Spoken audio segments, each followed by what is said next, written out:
படத்தை பொறுத்த வரைக்கும் கிளைமேக்ஸ் காட்சி வேற ஒரு கதைக்களத்துக்கு போகுது. இந்த கிளைமேக்ஸ் காட்சி படம் பார்த்து விட்டு வருகிற ஒவ்வொருவரும் இதயத்தை கசக்கி பிழிந்து கொண்டு வருவார்கள்.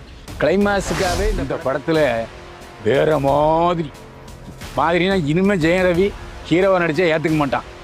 மிகப்பெரிய கொடூரமான வில்லனாக இந்த படத்தை ரெண்டு சிவகார்த்தியும் நாம் அதில் பார்க்கலாம்.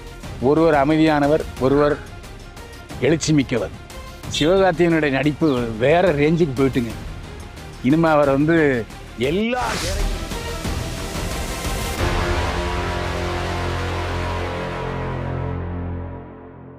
என்னை வாழ வைத்துக் கொண்டிருக்கும் யூடியூப் சேனல் நேயர்களுக்கு நன்றியும் வணக்கம். இப்போது நாம் பார்க்க போவது பராசக்தி படத்தின் திரை விமர்சனம்.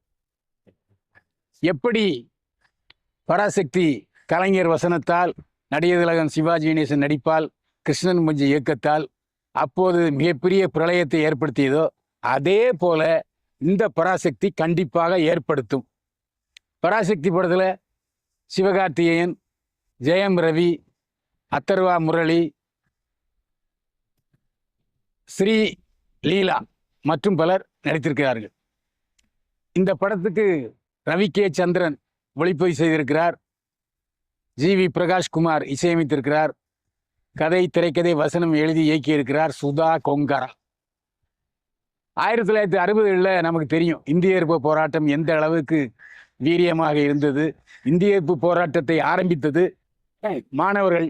அந்த மாணவர்கள் அமைத்து கொடுத்த அடித்தளம் இந்திய எதிர்ப்பு போராட்டம். அந்த இந்திய எதிர்ப்பு போராட்டம் தான் திமுக ஆட்சிக்கு வருவதற்கு, பேரறிஞர் அண்ணா முதலமைச்சர் அவருக்கு காரணமாக அமைந்தது. அன்றைக்கு ஒவ்வொரு கல்லூரியிலும் உள்ள மாணவர் தலைவர்கள் தான் ஹீரோக்கள். இந்த படத்தை பொறுத்த வரைக்கும் சிவகார்த்தியும் ஒரு அரசு ஊழியர். அவர் உண்டு, அவர் வேலை உண்டுன்னு இருக்கிற ஒரு சாதாரண பாமர அரசு ஊழியர். அவருடைய தம்பி அதர்வா முரளி காலேஜில் படிக்கிறார். கல்லூரியில் படிக்கும்போதே சமூக விழிப்புணர்வு போராட்டங்களை நடத்துகிறார். அதில் ஒன்று இந்திய எதிர்ப்பு போராட்டம். எப்படியாவது நான் மொழி திணிப்பை ஏற்க வேண்டும் என்று போராட்ட குரல் கொடுக்கிறார். அவருக்கு மாணவர்கள் ஆதரவு கொடுக்கிறாரு. ஆனால் சிவகார்த்திகனுக்கு துளியும் பிடிக்காது. டேய், காலேஜ் போறியா, படிச்சியா, பட்டம் வாங்கினியா, வேலைக்கு போறியான்னு இருக்கு. உனக்கு இருக்கு இந்த வேலை? நான் கஷ்டப்பட்டு சம்பாதிக்கிறேன், நீ இந்த மாதிரி போராட்டம் அலையிறியோ என்று வெறுப்பாக பேசி கொண்டிருப்பார், திட்டுவார். இதையெல்லாம் அதர்வா முரளி காதில் போட்டுக்கவே மாட்டார். ரயிலெல்லாம் மறிப்பார். அந்த சமயத்தில் ஜெயம் ரவி அங்கே ஒரு அயோக்கியத்தனமான காவல்துறை அதிகாரியாக, கர்ண கொடூரமான செயல்களை செய்கிற அதிகாரியாக வருகிறார். அவருக்கு அரசு கொடுத்த பணி என்னன்னா, இந்த மாணவர் போராட்டத்தை எப்படியாவது நிறுத்தணும், நீ என்ன பண்ணியோ எது பண்ணியோ தெரியா என்று மேலிடத்திலிருந்து உத்தரவாகிறது. இதனால அவர் கீழே உள்ள காவல்துறையினரை எல்லாரையும் எல்லா இடத்துலையும் கண்டபடி சுட்டு தள்ளு, எவனு எதிர்பார்க்காத, இறக்கம்லாம் கிடையவே கிடையாது, சுட்டு தள்ளு. அந்த சுட்டு தள்ளுடைய பயத்தில் இந்த எல்லா பேரும் போராட்டத்திலேருந்து ஓடணும் அப்படிங்கிறது தான் அவனுடைய எய்ம். அந்த மாதிரியான ஒரு மோசமான ஒரு விஷயம். ஜெயம் ரவியை நம்ம பல படங்களில் சாக்லேட் பாயாக பார்த்துருக்கோம். தனி ஒருவன் படத்தில் நம்ம ஒரு ஆக்ஷன் ஹீரோவாக பார்த்துருக்கோம். இந்த படத்தில் வேற மாதிரினா இனிமேல் ஜெயம் ரவி ஹீரோவாக நடித்தா ஏற்றுக்க மாட்டான். மிகப்பெரிய கொடூரமான வில்லனாக இந்த படத்தில் ஜெயம் ரவி அவதாரம் எடுத்திருக்கிறார். இதுவரைக்கும் அவர் ஹீரோவா நடித்த படங்கள் கூட பெருசாக இல்லை. இந்த படத்தில் அவருடைய வில்லத்தனம் கொடியேட்டி பறக்கிறது. அதேமாதிரி அதர்வா முரளி இதுக்கு முன்னால் நிறைய சாக்லேட் பாயாக நடிச்சிருக்காரு. அந்த சாக்லேட் பாய் படங்களும் நமக்கு பிடிச்சிருக்கு. ஆனால் இந்த படத்தில் அவருடைய இன்னொரு பரிணாம வளர்ச்சியை நாங்கள் பார்க்குறோம். அதாவது போராட்டம், மாணவர் போராட்ட தலைவர். அதாவது சிவகார்த்திகேயன் ஹீரோவா, அதர்வா முரளி ஹீரோவான்னு பல கட்டங்கள் நமக்கு சந்தேகம் வரும். அந்த அளவுக்கு அவர் எளிமையானவனாகவும் இவர் வீரமுள்ளவனாகவும் பரிமளித்திருக்கிறார்கள். பிரமாதமான திரைக்கதை, அதில் எந்த சந்தேகமுமே இல்லை. அதர்வா முரளி இதுக்கப்புறம் நிறைய படங்களில் எழுதி வைத்துக் கொள்ளுங்கள் கதாநாயகன் நடிப்பார்.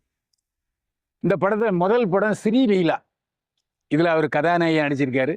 விழுந்து விழுந்து வழக்கம் போல கதாநாயகி பண்ணுற மாதிரி சிவகார்த்திகனை விழுந்து விழுந்து காதலிப்பார்.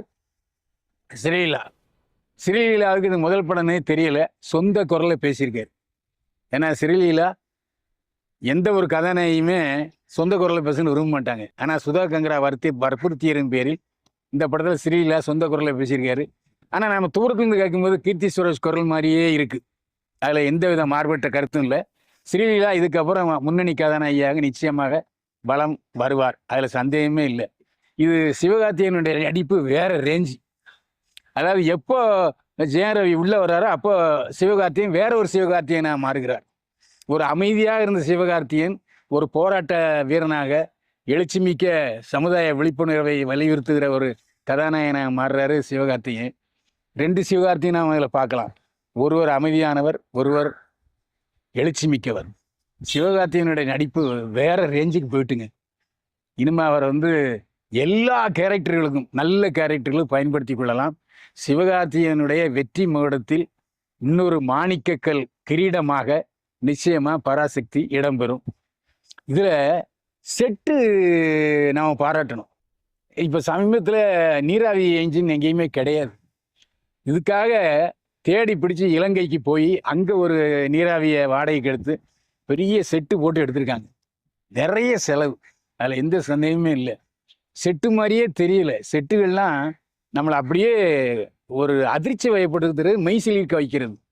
அந்த அளவுக்கு படத்தினுடைய இயற்கைத்தன்மை நம்மை ஈர்க்க வைக்கிறது. அதாவது எப்படி அமரனில் போர்க்காட்சிகள் அமைந்தது, போர்க்காட்சிகள்லாம் பார்த்தீங்கன்னா அப்படியே நம்ம நேரில் பார்க்குற மாதிரியே இருக்கும். அதே மாதிரி இந்த படத்தில் போராட்ட களங்கள், அந்த ரயில் மறிப்பு போராட்டம் எல்லாம் உண்மையிலேயே நமக்கு அந்த சமயத்தில் இருந்த எங்களுக்கே இந்த படத்தை பார்க்கும்போது வேற மாதிரி இருக்கு. அந்த இந்திய போராட்டத்தினுடைய விளைவுகள் என்ன நடந்துச்சுங்கிறதெல்லாம் இப்போ உள்ள ஜென்ரேஷனுக்கு தெரியாது. அந்த விஷயத்தில் சுதா கொங்கராவை நம்ம கண்டிப்பாக பாராட்டியே ஆகணும், அதில் சந்தேகமே இல்லை. ரவி கே சந்திரன் ஒளிப்பதிவு, அவர் ஒளிப்பதிவு மேதை. இந்த படத்தில் வெற்றிக்கு முதுகெலும்பாக பயணித்திருக்கிறார் ரவி கே சந்திரன். எல்லா காட்சிகளுமே நம் மனசு அப்படியே ஒரு கசக்குது. ஏன்னா அந்த அளவுக்கு இயல்பான ஒரு காட்சி அமைப்புகள். இந்த கால இளைஞர்களுக்கு மொழி திணிப்பு போராட்டம் என்றால் என்ன என்பதை படம் அழகாக விவரிச்சிருக்கு. எனவே இளைய தலைமுறையினர் கண்டிப்பாக இந்த படத்தை பார்க்கணும், அதில் எந்த சந்தேகமே இல்லை. இப்போ சமீப காலமாக மணிரத்னம் ஆரம்பத்தில் பார்த்தீங்கன்னா அவர் நிறைய இயல்பான படங்களை எடுத்தார். கர்ணன் படத்தையே தமிழில் மாற்றி தளபதி என்று படத்தை வெற்றி படம் கொடுத்தவர். ஆனால் அதனால அதுக்கப்புறம் அவர் கமர்ஷியல் ஆகிட்டாரு மணிரத்னம். மணிரத்னத்திடம் பயிற்சி பெற்றவர் சுதா கொங்கரா, பாலாவிடமும் பயிற்சி பெற்றவர் சுதா கொங்கரா. மணிரத்னத்தை எங்கப்பா இப்போ காணோம், எங்கேயா போனார்? அவர் சமீபத்தில் எடுத்த பொன்னியின் செல்வன் கூட சரியாக போகலையே அப்படிங்கிற ஒரு உணர்வுகள் நமக்கு இருந்தன. ஆனால் இப்போ மணிரத்னம் எங்கேயும் போகல. மணிரத்னம் அப்படியே சுதா கொங்கராவாக மாறி இருக்கிறார். இனிமேல் சுதா கொங்கரா நம்ம மணிரத்னம்னே சொல்லலாம். அந்த அளவுக்கு பிரமாதப்படுத்தி இருக்கிறார் தன்னுடைய இயக்கத்தில். திரைக்கதை பரபரப்பாகவும் விறுவிறுப்பாகவும் செல்கிறது. அதாவது நாம் எத்தனையோ படங்களை பார்த்துருக்கோம், அந்த படங்கள் நம்ம மனசை கசக்காது. ஒரு காமெடி இருக்கும், சிரிப்போம், டான்ஸ் இருக்கும், சந்தோஷப்படும். இந்த படம் அப்படி இல்லை. சந்தோஷத்தையும் நமக்கு சில படிப்பினைகளையும் புதிய விஷயங்களையும் கற்றுத்தருகிறது பராசக்தி. சுதா கொங்கரா அந்த இசை வெளியீட்டுகளால் சிரித்து அப்படியே சந்தோஷமா இருந்தார். மீண்டும் ஒரு மிகப்பெரிய உச்சத்தை எட்டுவார் சுதா கொங்கரா.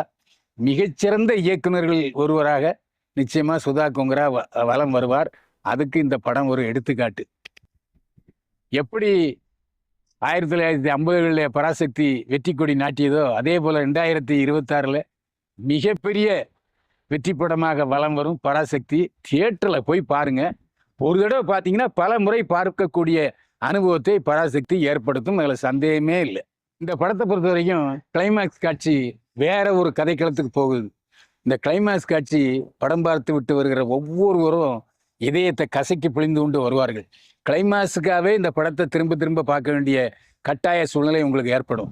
அந்த காலத்தில் 1967 பேரறிஞர் அண்ணா மற்றும் அவருடன் பணியாற்றிய அரசியல் தலைவர்கள் எல்லோரும் இந்த படத்தில் நடிச்சிருக்காங்க. நிறைய பேருக்கு இப்போ உள்ள அந்த கால திமுக தலைவர்கள் தெரியாது, பேரறிஞர் அண்ணாவை வீட்டில் இந்த தலைமுறை தெரியாது. அவர்களெல்லாம் மிக அருமையாக பயன்படுத்தி இருக்கிறார் சுதா கொங்கரா. ஒரு வரலாற்று பதிவை, அதுவும் ஒரு 50 ஆண்டுகளுக்கு முன்னால் உள்ள வரலாற்று பதவியை முன்னை விட அழகாக நேர்த்தியாக இதயத்திலே உரசும்படியாக எடுத்திருக்கிறார் சுதா கொங்கரா. இந்த படத்தை கண்டிப்பா நீங்க தியேட்டர்ல போய் பார்க்கணும். தியேட்டர்ல போய் பார்த்தீங்கன்னா இப்ப நான் சொன்னதெல்லாம் உண்மைன்னு தெரியும். மீண்டும் பல முறை உங்கள் நண்பர்களை அழைத்து செல்வீர்கள், உங்கள் குடும்பத்தினரை அழைத்து செல்வீர்கள். மிக முக்கியமான வரலாற்று நிகழ்வுகளை அடிப்படையாக கொண்ட படம் பராசக்தி. தியேட்டர்ல போய் பாருங்க.